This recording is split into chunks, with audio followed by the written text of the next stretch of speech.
said, we're Germans, before we're Jews. They felt that, very definitely. Especially my grandfather, who was decorated. He was decorated in the First World War by von Hindenburg himself. Mm-hmm. They won't touch us. That was it. How wrong, how wrong. Those who have the guardianship on culture and power did not recognize in time what a monster of a man. Daniel, in the end, what happened to your great-grandfather Max? The end is quite tragic. In 1942, which is when there was almost no Jewish community left in Hanau, he was the head of the community, and one day he was buying wine from a non-Jewish store owner, and the delivery boy actually went and told the SS that this transaction was taking place. And they took him to Sachsenhausen, which is a concentration camp near Berlin. They tortured him there. He wasn't a young person, he was already in his 60s. They made him run around, and they eventually killed him. They burnt his body, and then they delivered his ashes in an urn back to his wife. I must conclude that your father did end his life in a concentration camp where he has been dragged away for some reason.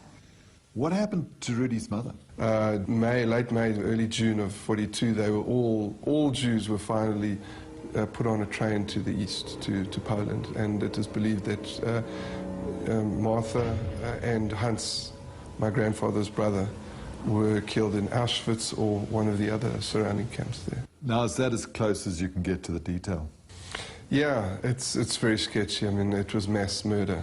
So, you know, once they got on the train, they were just a number. And when you talk about mass human rights violations such as the Holocaust, when you're talking about 6 million Jews that were murdered, it's so difficult to actually understand it.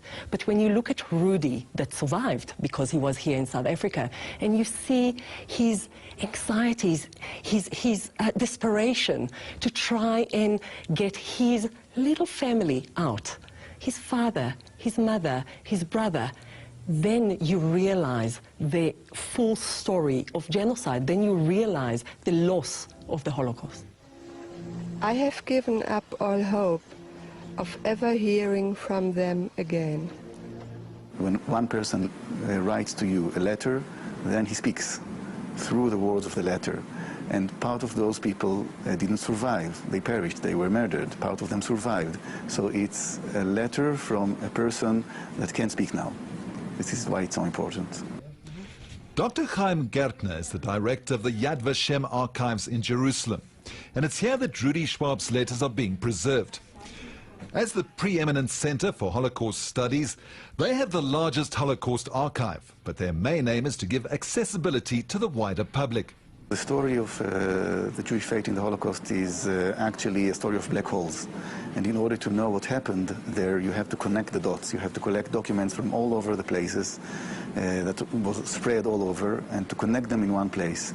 And to create the system to do it in a way that will enable us to expose and to match between scattered documents and to reconstruct the history of individuals and of communities behind it. Whether we ever will succeed in being together, whether there's a possibility for emigration, is in the hands of the different governments and in what the good Lord will decide for us. The progression of the letters, so from, no, we're fine, everything will be okay, this will pass, to an absolute sense of desperation in a couple of years, not a very long time span, and that's just, that's very, very sad. Your grandfather must have felt so helpless being here in South Africa. You know, you hear about Holocaust survivors, people who were in the camps and survived. You hear about people who were murdered, but you don't really hear about the people who are here and dealing with that anxiety and that, I mean, it's completely unimaginable what they went through sitting here, wondering what was happening to their family. You can just see options closing down through the letters.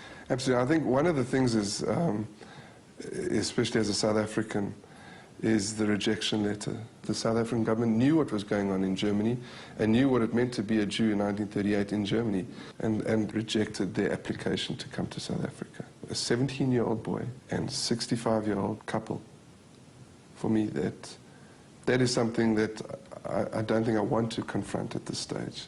Well, when he says my future's wrapped in dark veils, yeah, whatever the Almighty does decide, it will be right for me.